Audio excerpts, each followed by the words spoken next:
Alrighty. We're live on a Saturday morning here in Sydney and a Friday afternoon there in Minnesota. G'day, Ed. Welcome to the show, mate. How are you? Hey, Robbie. G'day, mate. A little cultural appropriation there. G'day, mate. It's been a busy week. There's a lot been going on, man. What the hell? Is there anything fun happening towards the end of the week here for you, mate? Oh, I'm sure there is. I just haven't found it yet. I don't know. I'm sure there's good news out there somewhere. So please, in the comment section below, could audience please let us know where the good news is? Please send me a link. I want to know where the good news is, and don't be sending me a link to a pornography site, all right? I know there's good news over there already. That doesn't count. Right. That's right. It's not good. Well, ladies and gentlemen, welcome to the show. If this is your first time here at The Unspoken Truth, this is where Ed Anderson and Rob Russ, we look at the news stories, what's going on, and we pull back the curtain and attempt to give you a view of what's actually happening behind the narrative. It's exciting today. We're live across 5 different places, across the Unspoken Truth YouTube channel, my personal YouTube channel at Robert Russ Official, also live on Twitter in the Minnesota Side Hustle and the Unspoken Truth Facebook fan page as well. We'll be going live every day of the week so it's really Tuesday to Saturday here in Sydney and Monday to Friday there in the US. So if you're able to tune in to the show, that's awesome. We'd love to see your comments and get your feedback for the show as well. And there's a couple of viewers here already. So g'day to everybody that's joining us. Thanks for tuning in here. If you are here for the first time, don't forget you can follow along on Spotify as well. We've got a podcast, and as soon as this recording's finished, I'll pull that recording out of StreamYard and I upload that into Spotify as well. So if you're unable to make the live stream or watch the video, you can always find us over there.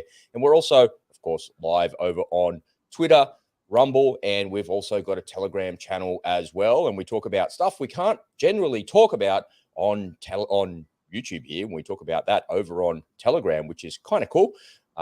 Some R-rated things over there. So just be careful when you come on over there. I'm not apologizing for that, but that's kind of part of what we're doing because we can't talk about or show the particular things here on YouTube. So we do that over on Telegram and on the Rumble channel.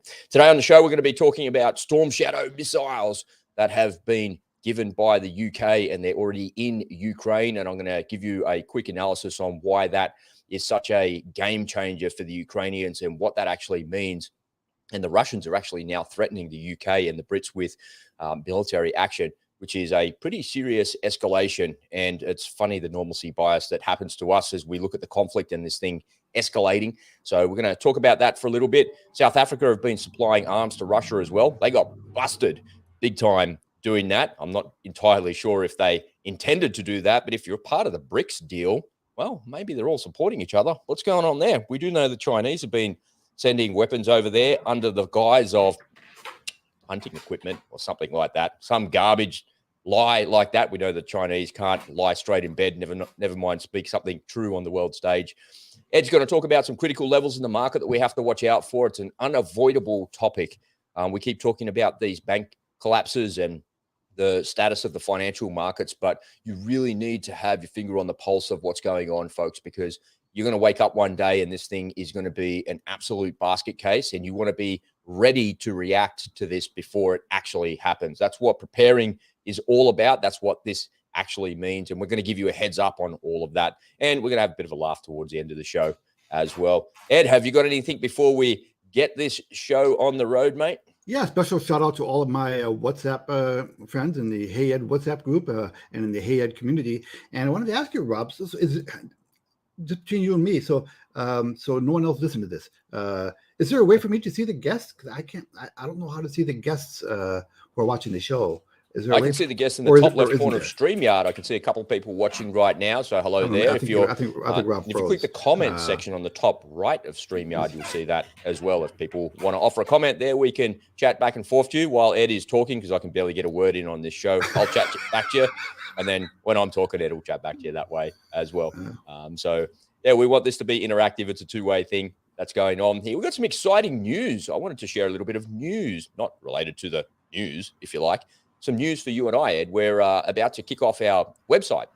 And it's a little bit more than a website, actually. It's a whole community that we're going to be building. We've developed a mantra over the last couple of years, and it has served Ed and I well. And part of building out this YouTube channel was all about creating something that could help people to understand what was really going on behind the news stories that you see because of narratives and whatnot. And as a response to that, you watch all of this stuff and you hear this news, you see all these things and you think, oh yeah, and you get outraged and you're angry and you're cranky and all of these things are going on for you. But then you think, well, what is it that I can do about it?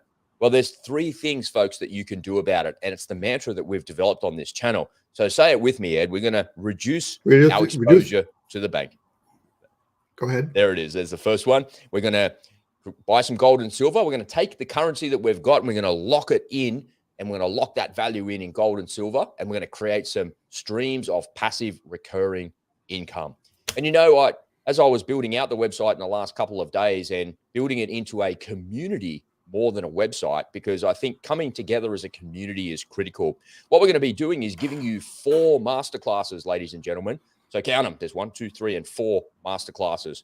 So the very first way to help you monetize your knowledge is a course that I've got. That's the masterclass I've got. There's 12 modules in there. I've been doing that for quite some time. So that's the first thing you're going to do. If you don't have an online product or service, I'm going to show you how you can monetize your knowledge and the IP that you have. It's actually not as hard as you think. It only takes you about a week to establish the infrastructure, and then you can spend your time using YouTube and other various social media platforms to build out and market that platform. It's a lot of fun, and if it's not something you've ever done before, it'll be a nice learning curve for you there as well. So I don't hold anything back at all. It's a really, really good masterclass.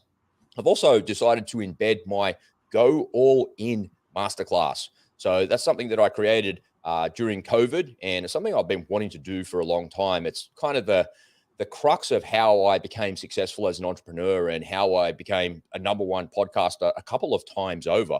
It's all about mindset, and it's about mastering your mind. And I take you through a process of doing that. There's a whole lot of modules and activities and everything like that I've embedded into this community as well. And then we're going to show you how to make some passive income. We're going to show you how to buy some gold and silver, and also use some platforms to create some cash flow using some Forex trading as well. And if you've never done any of these things before, Ed and I are going to be there to hold your hand. We're going to have some accountability groups, and all of this for just 50 cents a day. It's cheap as chips, and there's absolutely no excuse for you not to come on over and to join us in the Unspoken Truth community. It's all about getting behind the stories and discovering the truth. If you're a truther, I'm trying to think of a name to call the audience. If you're somebody that cares about the truth and you don't care about conspiracy theories, you don't care about mainstream narratives, and you want to protect your family and create an amazing life, then this is going to be the community for you. So I'm excited to be bringing that to life. I think I'll be finished that in the next day or so. Not doing this with you tomorrow, so no video editing with you tomorrow, Ed, but I am, actually, no, I can't. It's Mother's Day tomorrow. I'm jumping in a car and got to go and see Susie's mother down in Goulburn. I should have this finished by end of Monday, so end of Sunday in America, and we'll bring that to you and share the links and whatnot. So it's very, very exciting. Ed, is there anything that you wanted to say about that before we kick off today? Yeah, so you got Mother's Day down there? No. We do. Tomorrow it is on Sunday, yeah. Okay, yeah, well, same here. No, I'm really excited about this. All credit to Rob. This is his master plan to cobble together all the things that we do anyway, and to put it in a nice, pretty package, a business in a box for anybody out there who seriously wants to take steps to change their lives. We're gonna, if this is what you want, if you want to take steps to become a sovereign human being to protect your freedoms, we're gonna give you the tools to do it. So all you have to do is make the decision that you want to do it, and then just follow the step-by-step guide and instructions. I promise you that along the way, Rob's going to be giving you probably homework assignments, right? You'll probably end up with some scars in your back by the end of all of it, but in a good way. You know it, baby. Yeah, we're all about getting you to your endpoint, and so I hope you all sign up. Yeah, it's awesome. So I'm looking forward to getting this out the door and getting all of that foundation piece complete. I always said that once we had 100 videos on this channel, we'll get going. And today we'll cross the threshold of 100 videos, which is exciting. So just in a couple of weeks, literally in 2 weeks, we've got 100 videos on the Unspoken Truth YouTube channel. Ladies and gentlemen, if you haven't subscribed yet, please subscribe and ring that bell, because we're putting out lots of content and we're here for you to help you to understand the real stories. But more importantly, we're here to help you to get ahead of the stories that are actually going on. So today I want to kick off by sharing actually what the British have been doing, who have been the biggest supporters of what's going on in Ukraine. So I just want to peel back the curtain and give you the unspoken truth about what this actually means to the conflict and why you should care about what's going on. So the British have come out and said that they're going to supply the surplus Storm Shadow missiles that they have to the Ukrainians. So you can see on the Eurofighter here on the left and right wing, the big missile on the bottom there is the Storm Shadow missile. So these things are formidable weapon systems. They have a range of between 250 kilometers and about 900 kilometers. The upgraded versions of them have a much longer range. And the surplus stocks that the Brits have got are going to be the shorter range missile systems. And you think, why is Rob talking about missile systems? What does that even matter? Well, we don't, in conflicts like this, we don't really talk about specific weapon systems so much. It doesn't really matter what weapon systems are given and what weapon systems either side use. What matters is the capabilities that they actually have. And the reason we're talking about specific weapon systems is because most Western militaries have half a dozen different ways to get a particular job done. Now, the reason that this matters so much is if we have a long-range strike capability, which is double what they have at the moment with HIMARS, which is only about 50 kilometers, which is not very much, that creates a place that is quite different in this conflict. And the reason that this matters, so here I am focused on the deep state map to give you a little bit of an update. If you want to see this map, it's at deepstatemap.live, and I'll put the link in the description. Over here on the left-hand side, there's the different weapon systems that they have, and it just goes in alphabetical order. And you can see that they've added Storm Shadow to it already. So if I look at where the Kerch Bridge is here, and this is why this matters here, just where my mouse is here, at the bottom of Crimea and the bottom in the eastern side there. If I put my mouse into here, where there's no air defense system, we've got the ability to take down that Kerch Bridge now. So the counterattack that is about to start off, and that's about to kick off, will come from Zaporizhia and the Kherson region. So they're going to come down here to Melitopol to try and cut them off and divide them in two. And as they cut them off and divide them into two, they will clear out the Russians from the northern part here of this section here on the southern part of the river. And as they do that, their air force will come in and they will take down the bridge, cutting off Crimea completely. So there's no more resupplies from mainland Russia over here coming back to create that land bridge. So essentially they're going to cut them off here. And in my view, if they take back Crimea, that will end up being the end of this conflict, because they don't have to take the whole land or the whole ground. All they need to do is to cut them off. And if they're effective in cutting them off there in the south and cutting them off here in the north where my mouse is, then that's going to really change the way that this conflict unravels and unfolds. Over here, just a quick update as well, what's going on in this part of the world. Up in Bakhmut here, just a little bit further to the north, here, there's been some ground taken back. So these blue sections here are what's been taken back. And if you look at the timeline of what's been going on here, you'll see what's happened. So if I pull the map back at just a couple of steps like that, so that's what it was 3 days ago and 2 days ago, and then they've taken the ground back as well. So there's a delay in this map, of course, because they don't report it in real time, and a lot of it's taken from what's actually happening on the ground, from the troops on the ground and open source intelligence.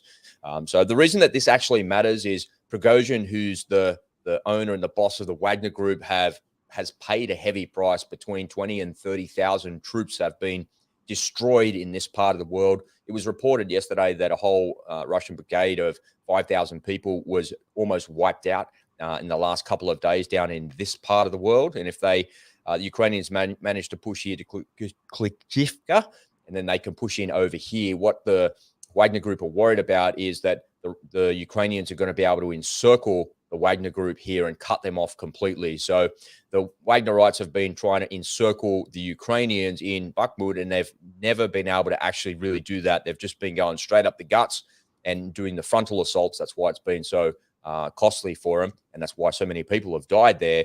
And the reality is, if we come out here from the side, from the south, and then also from the north, we might be able to encircle them and cut them off once and for all as well. It also plays into what's actually going on with these weapon systems as well. So if we just put this back on to the map and we come out of the map as well, Storm Shadow gives them an incredible range as well. So if you you really don't have to be that close to the front lines. So our air defenses are covering our air force on this side here, which will give us the ability to destroy the command and control nodes in their rear. And if I'm zoomed into the map here, you can see it's quite easily within range of the Kerch Bridge here as well. So this is a game-changing capability that the Ukrainians now have.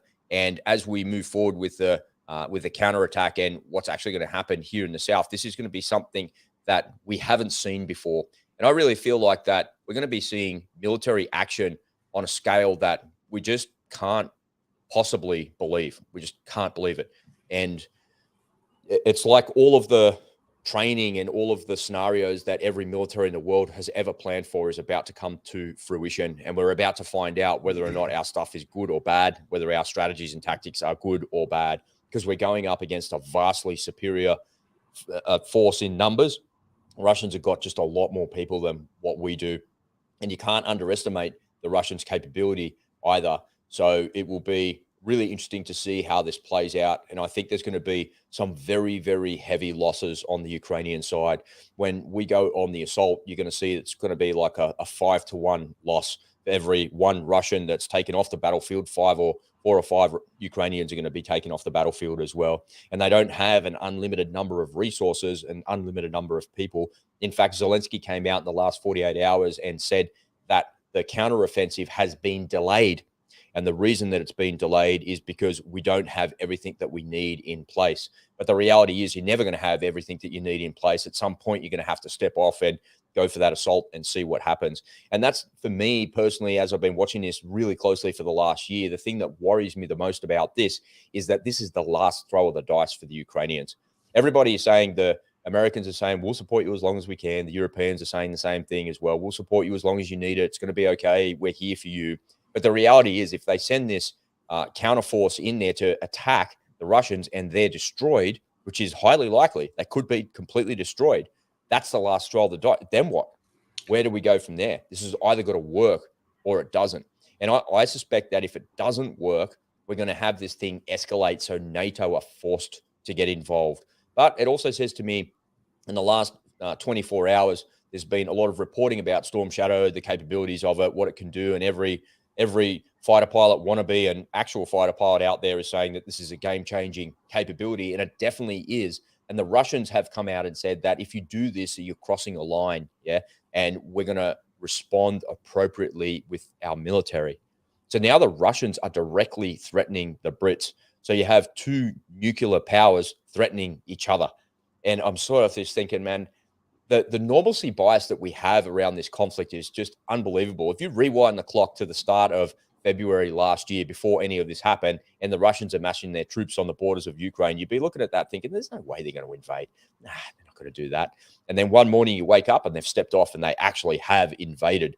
And then you're like, oh yeah, okay, cool. And then they're starting to shoot, like the things that you get used to as a human being on the escalatory ladder of things that can go wrong is just unbelievable.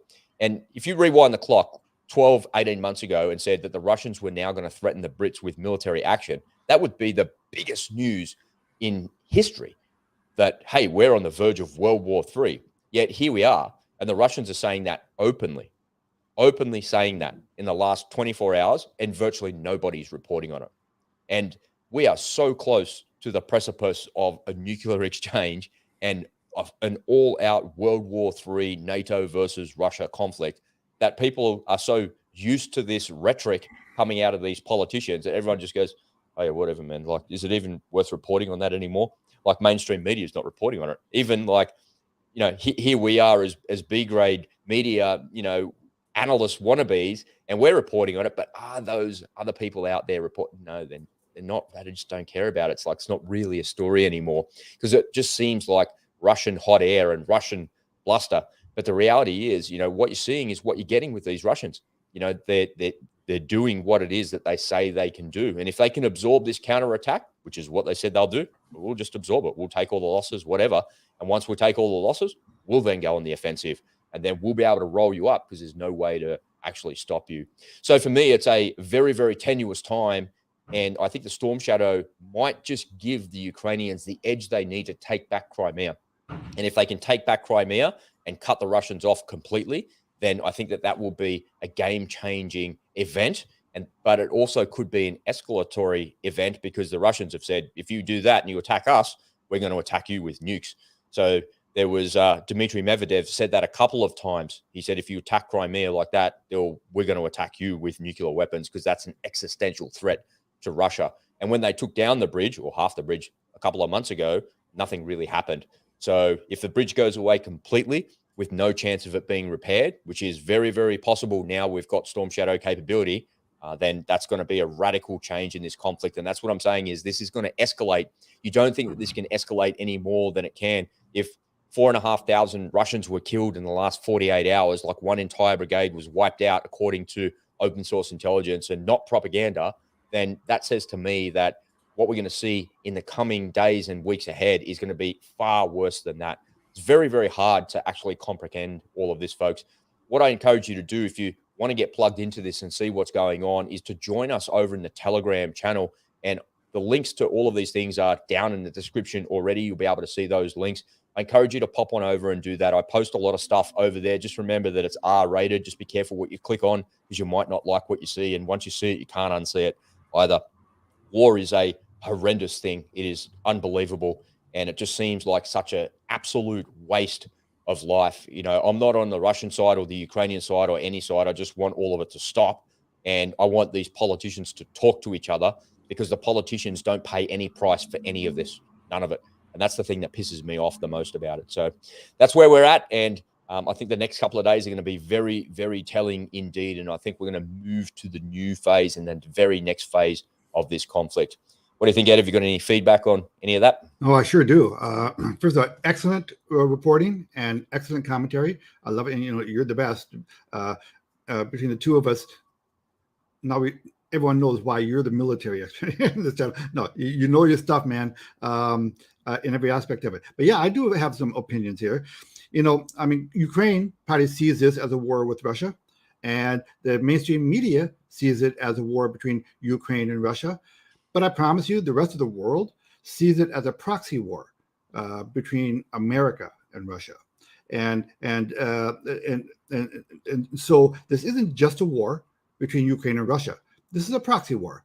This is, Russia, and there was a little window of opportunity last year for actual peace negotiations, but our side wouldn't let Zelensky do it. They insisted, nope, there's no negotiating.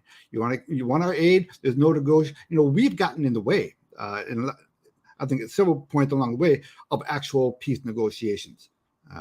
So people now the idea of Ukraine, when you were talking about how Ukraine could possibly go after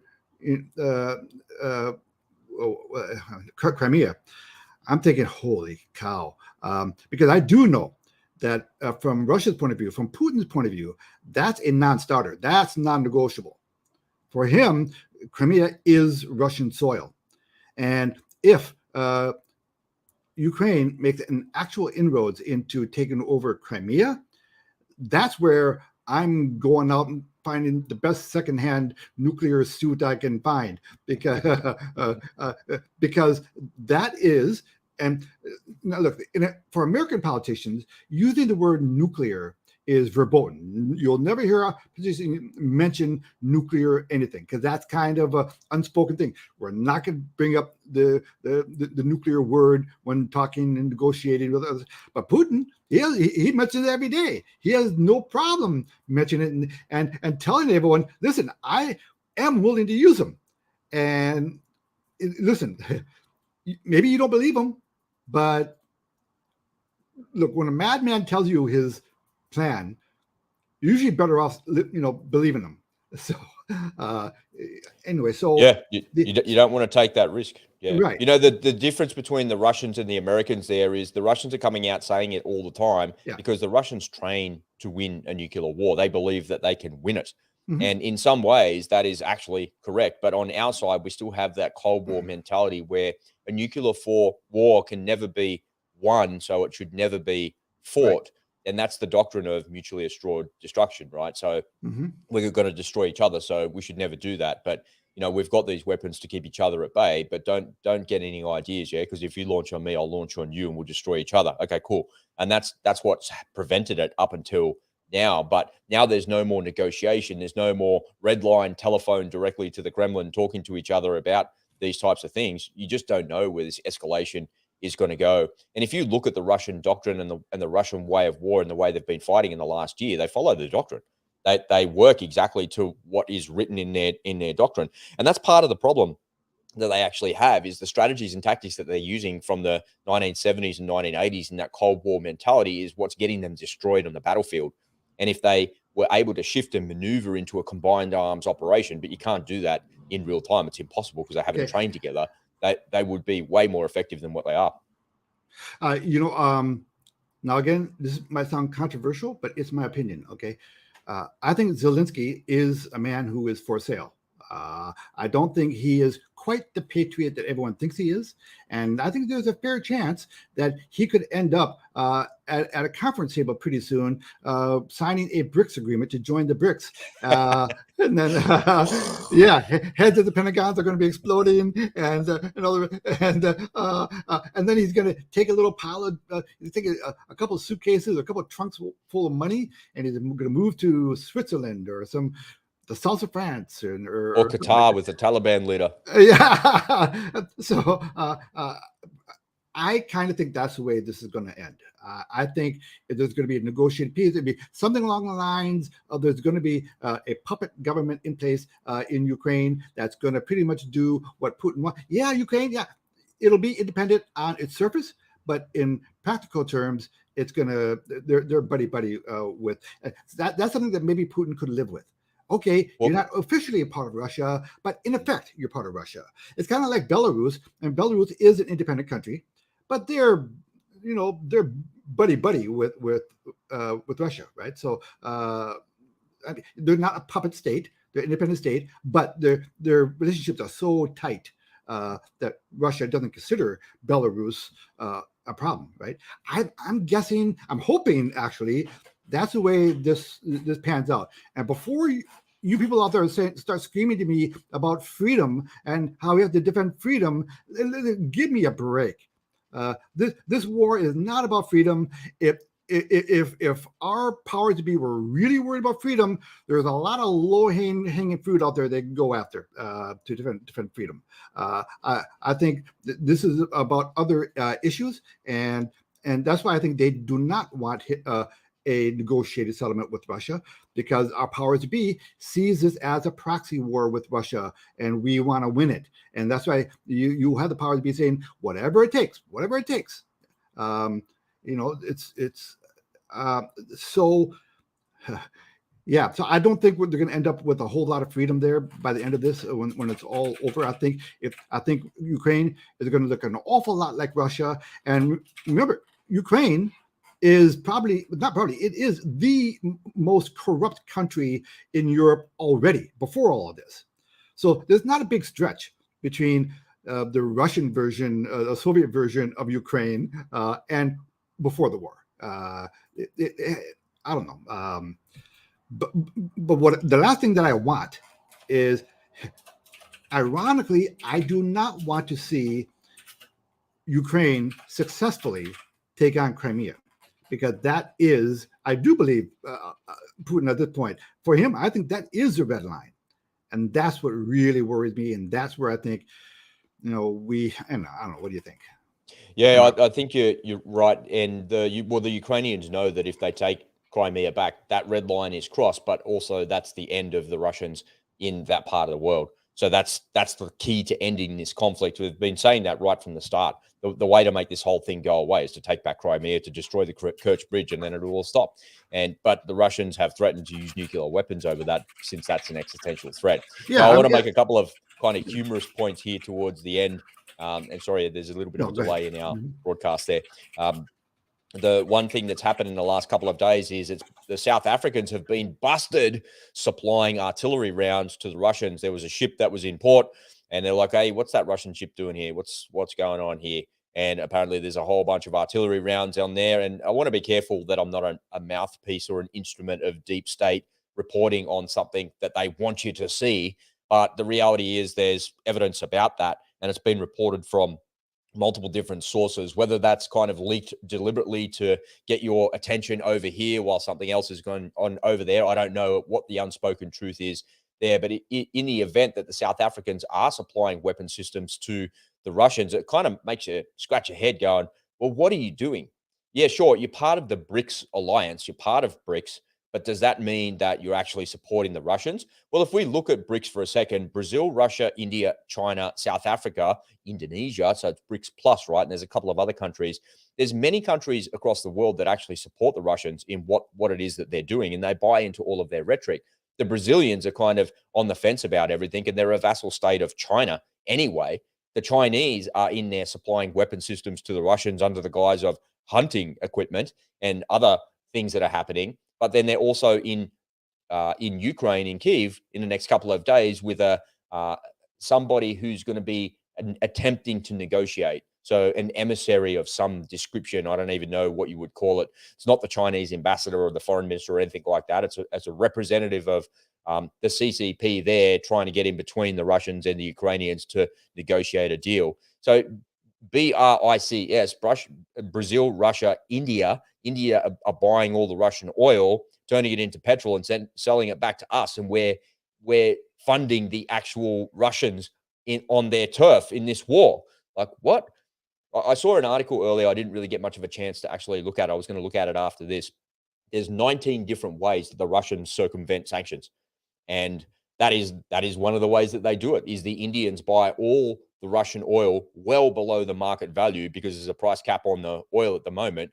The Russians are not really making any money because their cost of production is almost more than, I think their cost of production is $45, but the oil cap is $60. But by the time you factor in the transport and all of those things, they make it like $1 a barrel or something like that. They're making next to nothing. But the Indians are getting the oil off the Russians for a bargain-based price, and then they're actually turning it into products and then selling it back to us. And we're funding the war. It's like, what? Stop it. So are the Indians on our side? The Indians just go, oh, we're not on anybody's side. It's just for us. The Brazilians, we're not on anyone's side, just for us. The Chinese, yeah, whatever. We'll give you some hunting weapons and we'll try and negotiate and pretend like we're doing something. And then as for South Africa, now you're supplying artillery rounds. What, like, is this the unholy alliance against the Europeans, Americans, and the Western allies that are trying to stop the Russians? Yeah, maybe. But what did you expect was going to happen? What did you think was going to happen? And it comes out this big news story that the South Africans are supplying weapons to Russia, but the big news story is UK is supplying Storm Shadow missiles, tanks, thousands of people being trained, and all of these things on our side. And then you get upset when there's one shipload of artillery rounds going to Russia. It's like, what? You look at the story behind the story, and the unspoken truth is that the Western world and the Western powers to be want to just get everybody to supplicate to their way. And the way that they do that is with finance, and the way that they do that is with military power projection as well. But as soon as somebody is starting to get a little bit too big for their boots, they're trying to bring them down to a ground level, if you like. But I don't think that that's working. And what's really going on behind the scenes? We're going to have to find some reporters on the ground in these places, Ed, and get them to dial into these calls for us. People in South Africa, somebody that is on the ground in Ukraine, and so I'm working actually in the background to make that happen for us, to bring some sources and get some unspoken truth about people on the ground. So I'm looking forward to bringing that to the audience and having a bit of fun with that as well, because we really want to hear from these people, and we want to get an unbiased opinion that is not censored by deep state or not influenced by the deep state and the narrative that's been perpetuated that's out there. So crazy times in history that South Africans supplying weapon systems there. But like I said, what did you expect was going to happen? Australia is supplying weapon systems to Ukraine, and now we're alarmed that South Africa is supplying weapon systems to Russia. Like, come on, man. Really? Come on, man. Joe was right when he said that. Come on, man. Well, you pretty much plug that into any argument, right? Come on, man. Yeah, well, that's why it's actually so powerful. So if anybody out there in the audience, if you happen to know, if you have any kind of contacts in Ukraine or Russia for that matter, who could give us some, frontline information or some real-time information, we would love to talk to them. So please reach out to us. Yeah, absolutely. Yeah. I want to close the loop here for you folks on this update on the war, because it's a pretty dark and dingy topic, and it's very heavy. And why should you care? And the reason you should care about this is it kind of segues nicely into the next topic that we're going to talk about, is critical levels in the market and actually what you need to watch out for. You might not think that the war in Europe is actually going to ever affect you, because you're on the other side of planet Earth in Australia or somewhere in the United States, where none of this is actually relevant to you. You might even be in Europe watching this and listening to this thinking, well, who cares? It's like thousands of miles away. None of it affects me. What do I care? The reality is it has a financial implication to you. And if this escalates to a point where there's the potential for a nuclear exchange, which is where we're at, and we go across that red line and across that threshold and something like that happens, the world as you know it is never, ever going back to what it was. The world changed radically after 2020 and COVID and all the things that happened. We are never going back to 2019 and previously. The world is never going back to that. I remember when that kicked off and I said to my missus, we're probably never going overseas again. There's a high likelihood that we're never going anywhere again, just because of the way that the government was behaving here in Australia at the time. And I remember saying to her, did you live your life properly? She's like, what do you mean? And I said, did you get everything? Did you squeeze all the juice out of that lemon and you do all those things? Were you living every day like it was your last day? And the answer inevitably is no, I didn't. I could have done more. I should have done more. I should have went to more places. I should have. Because as soon as it's taken away from you, suddenly you want more of what you can't have anymore.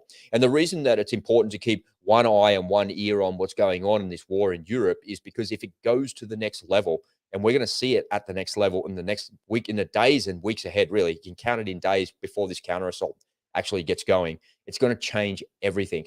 And if you've got exposure in the market to, stocks or bonds or ETFs, and the market comes undone because of a nuclear exchange, you're going to be in big trouble financially. So you've got to get yourself ready for these things. You've got to have an exit strategy for yourself, both financially, physically. What's your bug out plan? Have you got a bug out plan in case the nuclear war comes to you? Or have you got a bug in plan where you're going to rest in place and stay where you are because you're ready to go? And, Ed's famous for having a year's worth of toilet paper there in the garage and, $400,000 worth of gold and silver in his safe there at home that he's showing all the time. And, that's the bug in plan there. Or have you got a bug out plan? Are you ready for this financially, spiritually, emotionally? The whole point of this show is to make sure that you're not caught off guard and this is going to bite you on the ass when it actually happens. Hopefully, I've never wanted to be more wrong about anything in my life.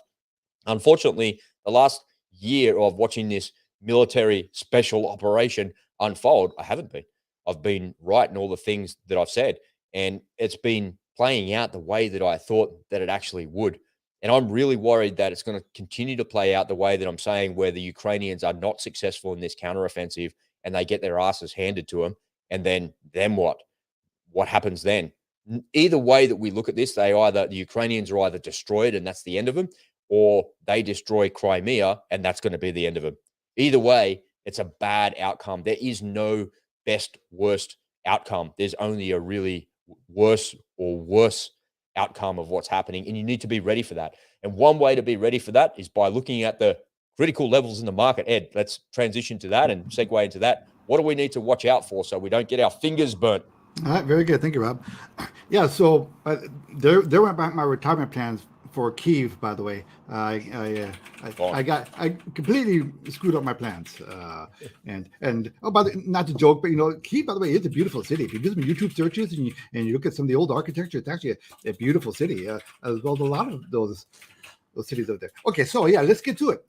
Now, I downloaded my presentation. I tried to download it inside the platform here, but it wouldn't take. The file's too big. So I'm going to do it the old-fashioned way. I'm going to do a screen share. So I hope it works. So just bear with me. And Rob, as soon as I click the share button, can you give me a thumbs up if you can hear the volume, just so I can make sure? Yeah. All right. So let's go.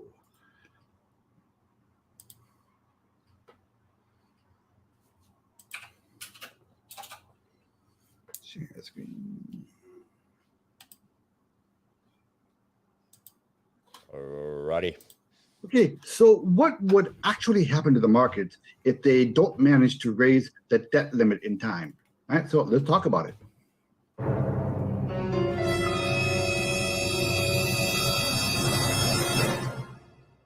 Okay, so our government leaders, they're on the clock, okay? They've got about 3 weeks from today. So today is what?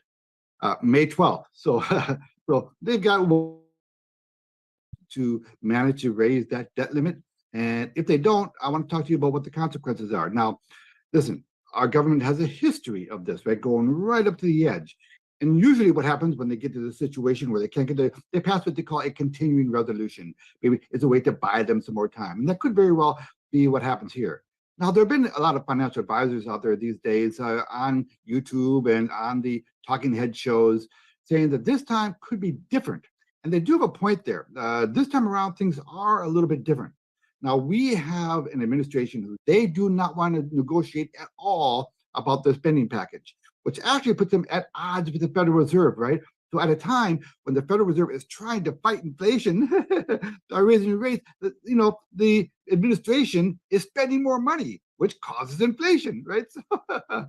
So Janet Yellen is either ripping her hair out, saying, "What the hell are you doing to me?" Or she's saying, "This is fine by me," because it fits her plan, right? That's a whole different YouTube video. We've talked about that issue before. But Janet Yellen did also say that the idea that the U.S. government would default on their bond payments and their loan payments is unthinkable. Well, yeah, it is unthinkable. In the entire history of the United States, we've never defaulted on our bond payments. We never have. If that were to happen, boy, the prestige of America would plummet even more than it already has. It would be disastrous in our markets and to global markets. Now, one of the things that is different right now is the fact that this time around, we have a global de-dollarization effort going on. We have countries like Saudi Arabia.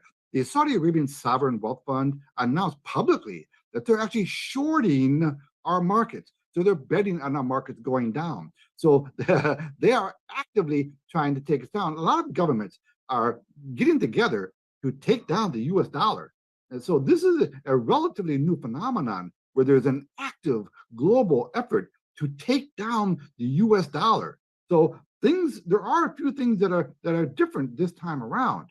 I mean, so will they manage to raise the debt limit this time around? Well, if I had to guess, my guess is yes, they will figure something out at the very last minute. Now, usually it involves the Republicans caving, because they have a history of that. One of the reasons why the Democrats are sticking to their guns is because they know that the Republicans don't have that much of a spine. The Republicans have a history of giving in at the last minute. Now, listen, I am a conservative and a traditionalist first, and I'm a Republican a very distant second. I'm more of a libertarian, right? But other two parties, I'm more aligned with the Republicans in theory, in philosophy. But the truth is, I have no use for a lot of Republicans too. So I'm not here to carry water for the Republicans. I have no use for a lot of those guys as well. But my primary message in this video, in this presentation, is to kind of demonstrate to you the possible consequences. I want to show you some important levels in the markets for you to be aware of. And I want you to understand the possible consequences, not just of this debt limit debate, but any number of financial issues that could cause the markets to tank or to go up dramatically. So I want to show you the important levels in the markets for you to be aware of. Now, one of the reasons why these levels are important is because I'm not the only one watching these levels. Not only that, but these levels, I promise you, they're plugged into the computer program, the algos, right? So when these levels are taken out, the algos will start kicking in, and then you're going to see computerized selling or computerized buying if levels are taken out on the upside. That's why you need to know where the important levels are and then come up with a plan. Maybe you say, all right, well, if that level is taken out, I'll do this. If that level is taken out, I'll do that. You should come up with your own plan. Because I don't want you to be looking at your 401k a year from now and saying, oh boy, if only I had. I want you to be forearmed, okay? Now, this isn't a I told you so videos where I can, look, I have plenty of those where I predicted things in the past, showing you the charts, and I could point back and say, look, I told you so, I told you so. This isn't about me. This is about giving you some tools and some ammunition, some knowledge that can benefit you. So I'm going to show you a few charts. And what I'm going to do is, okay, so I'm going to use the Dow Jones Industrial Average. So I'm going to use that index to kind of give you the levels. Some people use the S&P 500, but they're all the same, right? It's all about the message. What is the market telling me? And what I'm going to do, I'm going to start with a short-term chart, and then we're going to look progressively at longer-term charts to show you the important levels you need to know about. Now, I hope you'll forgive me. I got a little lazy here because I'm running out of time. I'm just going to show you these charts inside of my Canva. Okay, that way I can scroll through it easily. All right, so let's take a look at some important levels in the markets. So this chart might look a little bit different by the time you see it, but you get the idea. So the date today for the recording is May 12th, 2023. And this is the 1 month chart. Let's start with the 1 month. Let's start with a close-up look. This is the important resistance level here, that 33,800 level. That's the first challenge for the market to take out if it wants to move higher. But for the market to have a meaningful chance of moving higher, it really needs to take out this green line up here. Green doesn't show up really well on the charts. I hope you can see it.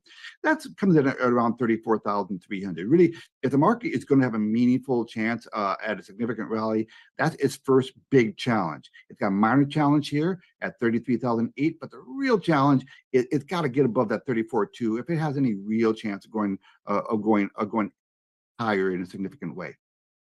And then the near-term support level, the important near-term level, is just under 33,000. We'll call it 32,950.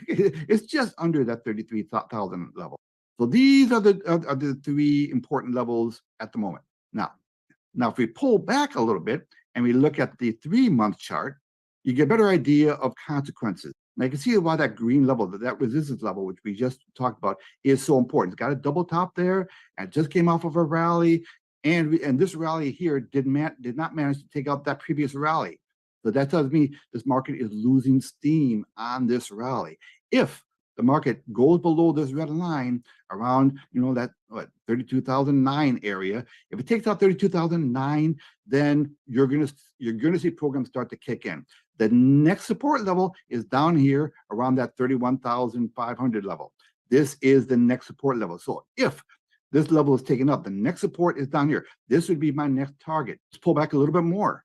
Now, the longer the time frame is of the chart you're looking at, the more significant the levels are. Right? That's why I'm progressively showing you longer term charts. All right, let's go back. Okay, now we're at the 1 year chart, and we are starting to see how significant these levels are becoming. All right, so if this level down here is taken out, so we have minor support here at 32,009, right? If that is taken out, the next target level would be 31,008, and that becomes support.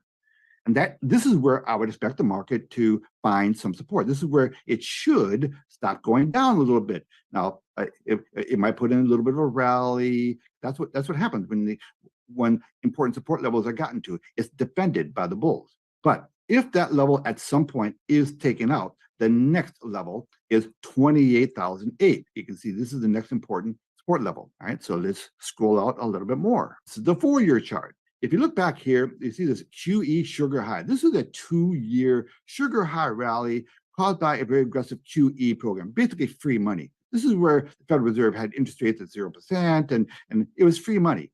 And the market likes free money, but there are consequences to that, right? Sure enough, the market had a nice big rally there. And you can see just before that rally, we had that nasty sell-off, and that's why they came up with their free money policy. That was their way of saving the market, which the Federal Reserve is not supposed to be doing. But that's what they do. These guys are political animals in a large degree. And Wall Street they were raising hell, and they caved. So they implemented QE policy, created a sugar high, but then it ran out of steam.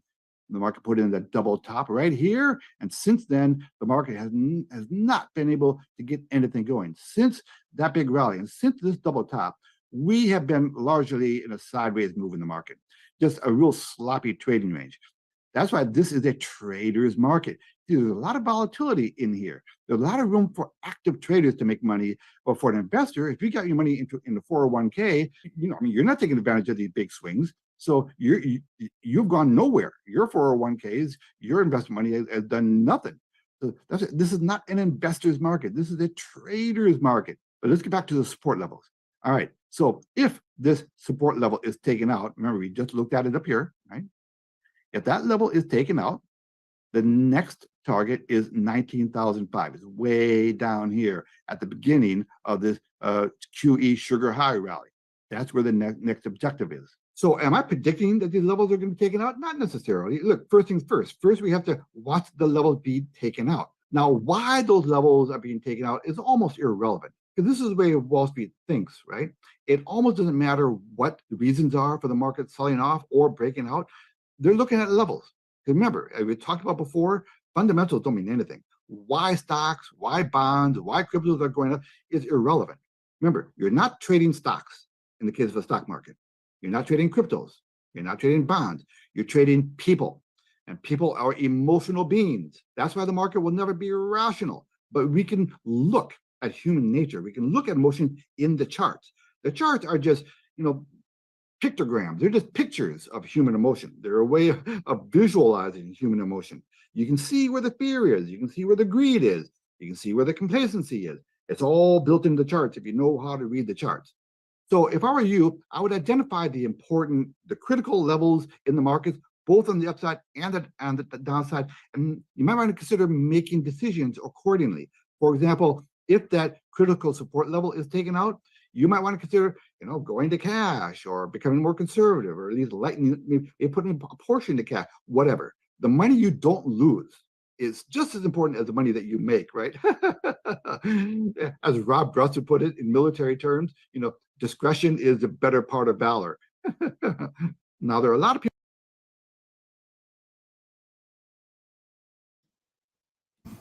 Alrighty, we're unmuted there. Once again, Ed, well done, mate. You just have such a way of explaining complicated topics, even in Canva, that worked. Then it helps me to understand exactly what's going on. I can remember when I first got into trading, my dad has always been into investing in stocks and stuff. And I think back in the day when he worked at Qantas, you're working a semi-government job, because it used to be a government airline, but then it wasn't. It's privatized. The way that they made their money, because they kind of made okay money, and they get to travel a lot. You get a lot of great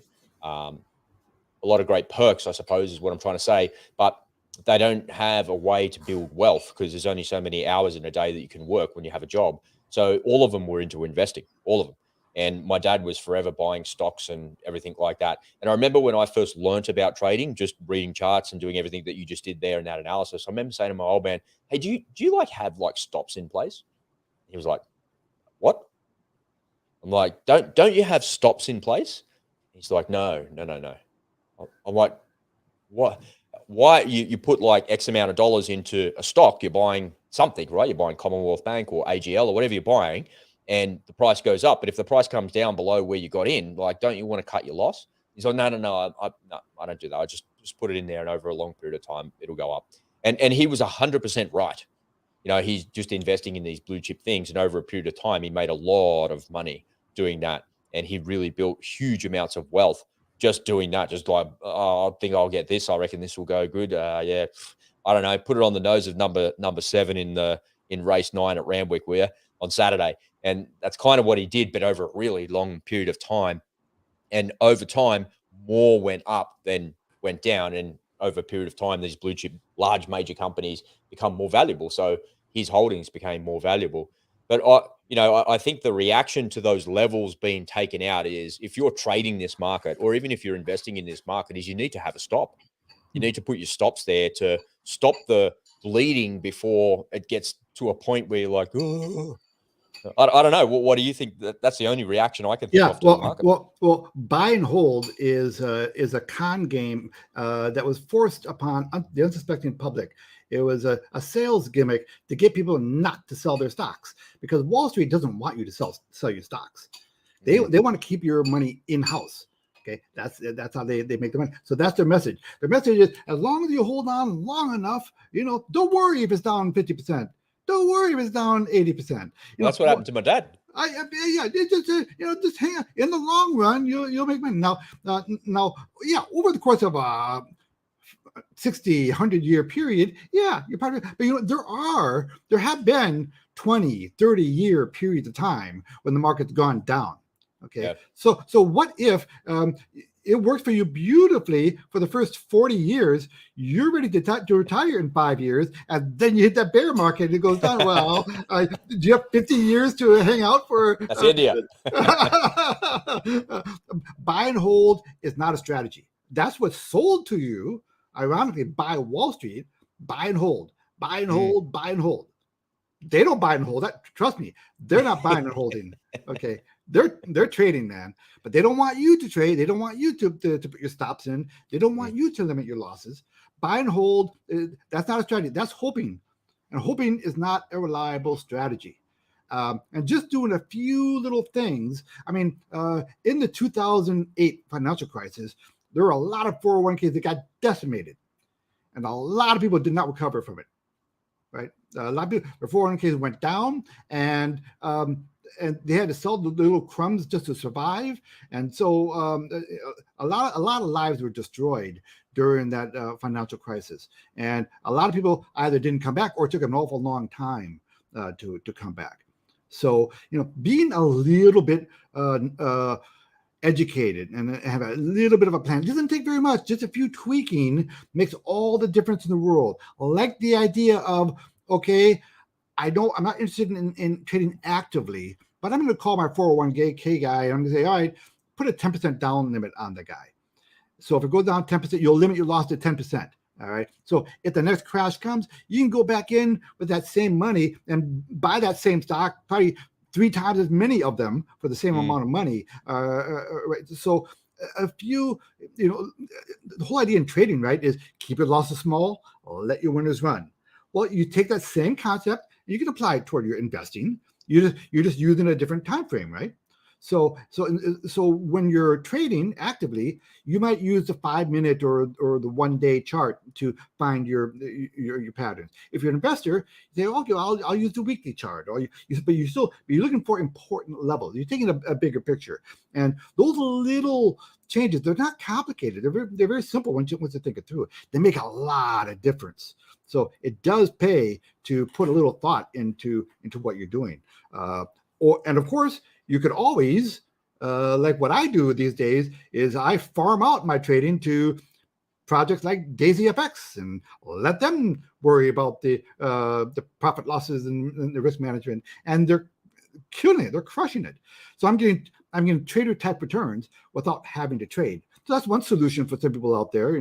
If you like the idea of trading, but you don't want to go through the heartache and the stress of doing it yourself, farm it out. And they take their cut of the profits, which is fair. It's standard. And but I just wanted to make people listen. There are things going on in the world right now, Rob. A lot of things can happen. They're meeting the BRICS meeting. They have a BRICS meeting in Malaysia, in like a month or so, right? And they're going to get together. And trust me, number one on the agenda is how can we destroy the dollar some more? That's that's right. That's their mission in life. And think of this. All right. So, what if the world powers decide, what? Even if they do not, even if they manage to pull off this debt limit problem, the fact that they're even having this discussion is not a good sign. So you know what? I'm going to start selling my U.S. Treasuries. And if they do that, if they start selling U.S. Treasuries in a serious way, those dollars are going to come flooding back to American shores, and that's where hyperinflation is going to kick in. They have real ways of destroying our economy. They have real ways of doing it if they wanted to do it. And don't think it can't happen. It absolutely can happen. Yeah, we're king dollar right now, but we're not going to be forever. And we have lost our prestige an awful lot in just the past couple of years. We won't get into why here, but so people have to be aware of at least in a large sense, a general sense of where the important levels are. Because what could happen is you could wake up one day and one of these important levels are taken out.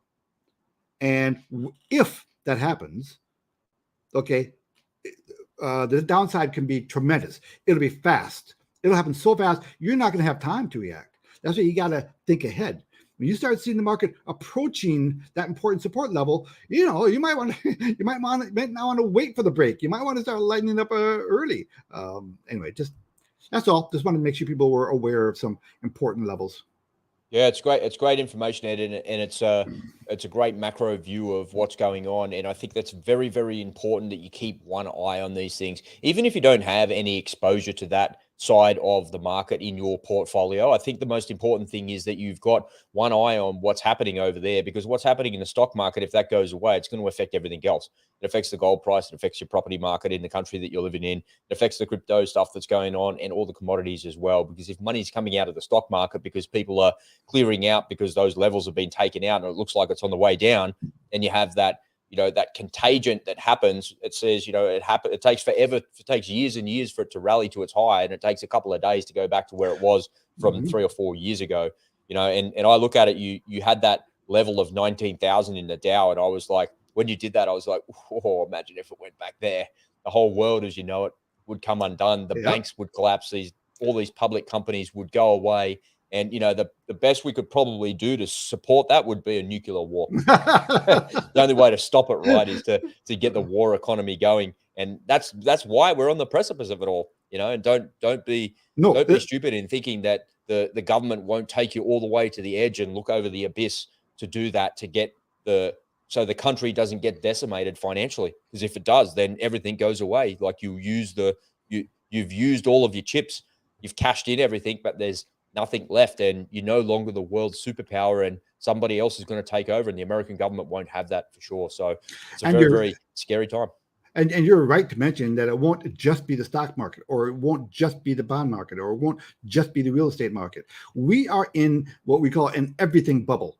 Okay, everything is in a bubble right now. So when this happens, you're going to see a cascading effect. And remember, Wall Street is an emotional place. Of the three emotions that drive the market, greed, complacency, and fear, fear is the dominant emotion. And that's why any financial product goes down 4 times faster than it goes up, because fear is the more dominant emotion. So when certain levels that's why I categorize those levels as, okay, this is major support and this is critical support. Not all levels are created differently. And that's why I wanted to show you the bigger picture. Yeah, short term, this is an important level, but long term, this is critical. And that's when things get nasty really, really fast. Doesn't mean it has to happen, but it has happened in the past, and it could absolutely happen again. And it is going to happen again. I just don't know when for sure. So it is going to happen at some point. So anyway. Well, it's good to get a window into your world and to the mindset of a trader and how that works. As you're saying that, I have this vision in my mind. Remember the old one-arm bandit that people would play in Las Vegas or in a casino, right? And for those younger people on the call these days, we have pokies, right? You slap in the button, and you have the wheel spins around and all the different things line up, and then you get the feature and stuff. Back in the day, the one-arm bandit was doing the same thing. It was all a manual analog version of that. And it's kind of like all of these things are lining up, and we're about to hit a jackpot. And unfortunately, the jackpot is not a happy thing. It's oh my God, we hit the jackpot. It's a sad thing, and everything's going to come out. And it's actually a pretty good metaphor, because if you pull the arm there and all of those things are a jackpot, all of the money comes out of the machine, right? And all the money literally comes out of this financial machine that we're talking about, whether that's foreign exchange and the BRICS countries trying to destroy the dollar, or banks collapsing in America, or something else going on in the world. The money is coming out, but as it's coming out, it's actually not going to anybody. It's going to the short sellers and the short side of the market, but really not all of it's going there. Most of it's just disappearing into thin air, and the values are going away because it's not underpinned by anything that's there. That's the reason you want to lock in your value of your currency, folks, into gold and silver. Whatever you're doing, minimize your exposure to the banks so you're not exposed to any of this negativity that's going on. And Ed's holding up his silver pieces there. All you got to do is take the dollars that you've got and put it into those physical real money and hold on to that. The ownership is, 9/10 of the law is that you own it. So once you've got it in your hot little hand there in gold and silver, nobody can take that away, nor can they take the value of that away. And you've locked in that value for a long period of time once you've exchanged that as a medium of exchange as well. So it's a really important thing. And if you're worried about this, folks, If you're worried about what's going on with the war, you're worried about the financial circumstance in the world, the easiest thing to do is to actually create more income streams for yourself. That's always the solution to the problem. If the basket of goodies that you're buying from the supermarket, you buy 2 bags of groceries. I bought 2 bags of groceries not yesterday, the day before, and it was $73. I was like, what? $73. I don't have expensive taste. I'm just having sausages and potatoes for dinner, for heaven's sake. And then all the little bits and pieces that were in there, the mustard that was in there, the apples that I bought, the mushrooms that I bought, everything is just more expensive. And the solution when things are more expensive is just to make more money. If you've got more money, that doesn't matter how expensive things are. That's why rich people don't care about how much things cost or they care about inflation. What they care about is actually being able to actually do whatever they want, because money gives you that choice and that freedom, right? And the way to do that is to be able to create passive income for yourself, where you're not swapping your time for money. And I'm looking forward in the next couple of days to be launching our website, The Unspoken Truth, and sharing the link with everybody and bringing people over into our community. So that's going to be something that's very exciting, and it's going to be a little project for you and me to get this thing going and underway. And when it's in there, we're looking forward to working with you directly to help you to build that passive recurring income for yourself and to create a better life and to not worry so much about your financial insecurities that you have. We want to turn that around and make it financial security for you.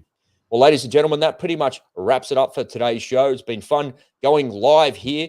The quality of the stream isn't as good as it has been, but I'm sure you've been able to bear with us here and you've been able to hear the message. If you're not following us over on Spotify, you can get this show as a podcast. And don't forget to come on over to the Telegram channel as well, where I'll be sharing a whole lot of stuff that I can't otherwise share here in YouTube for one reason or another. Make sure you head on over to Ed's YouTube channel and follow him as well. The links are down below in the description and on the screen right now.